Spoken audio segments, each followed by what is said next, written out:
Heart attack की बात करते हैं जिसको मायोकार्डियल इन्फार्क्शन भी बोलते हैं।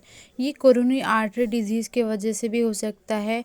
मान लीजिए कोई कोरोनरी आर्टरी में ब्लॉकेज हो गया तो उस हार्ट के पार्ट को उस जगह के प्रॉपर ब्लड सप्लाई नहीं होगी। जो प्रॉपर ब्लड सप्लाई नहीं होगी तो उतना पार्ट का जो हार्ट है वो डेड होना शुरू हो जाएगा और इम्प्रॉपर तरीके से हार्ट की वॉल को जो है ब्लड सप्लाई हो जाएगी सडनली अचानक से।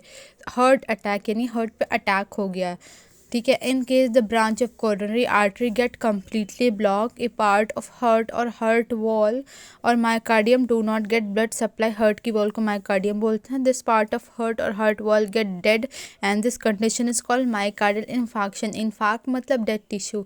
अब हार्ट डैमेज की बात करते हैं। हार्ट डैमेज में क्या हुआ, रिपीटेड हार्ट अटैक के कारण मान लीजिए एक अच्छा खासा हार्ट का हिस्सा मर चुका है, तो अब इससे क्या होगा, इस कंडीशन में heart proper amount of blood body को नहीं दे पाएगा, तो even normal amount of the blood भी बॉडी को सप्लाई नहीं कर पाएगा।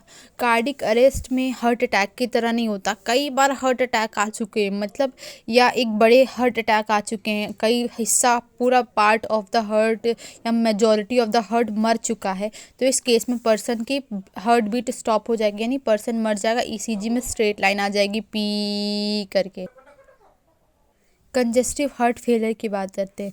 अब एक कंडीशन होती है कि left ventricle proper amount of blood नहीं दे पा रहा है, तो जब left ventricle proper amount of blood नहीं दे पाएगा तो वो लेफ्ट एट्रियम में एक्यूमुलेट होना शुरू हो जाएगा ब्लड, फिर ब्लड भरते भरते लंग्स में भर जाएगा। इस कंडीशन को बोलेंगे पल्मोनरी इडिमा। लंग में फ्लूइड का भर जाना, इससे ब्रीथिंग डिफिकल्टी हो जाएगी, इसे कंजेशन ऑफ द लंग भी बोलते हैं। अब एनसीईआरटी पढ़ लेते हैं।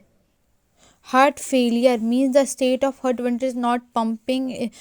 जो हमने पढ़ा था कंजेस्टिव हार्ट फेलियर, उसका दूसरा नाम हार्ट फेलियर भी है। Blood effectively enough to meet the needs of the body, it's sometimes called congestive heart failure because congestion of the lung is one of the main symptom of the disease. ये question आ सकता है कि heart failure को congestive heart failure भी बोलते हैं। Reason में आ जाए congestion of the lung is one of the main symptom of the disease, तो सही होगा क्योंकि उसका रीज़न दे रखा है, इस वजह से। Heart failure is not same as cardiac arrest. Heart failure cardiac arrest की तरह सेम नहीं होता। कार्डिक अरेस्ट में क्या होता है, when the heart stop beat, heart beat करना स्टॉप कर दिया। और हार्ट अटैक में क्या होगा, जब हार्ट की मसल को अचानक से डैमेज हो जाएगी by inadequate blood supply. Thank you so much. ये चैप्टर कंप्लीट हो गया, आप समरी से बचिए।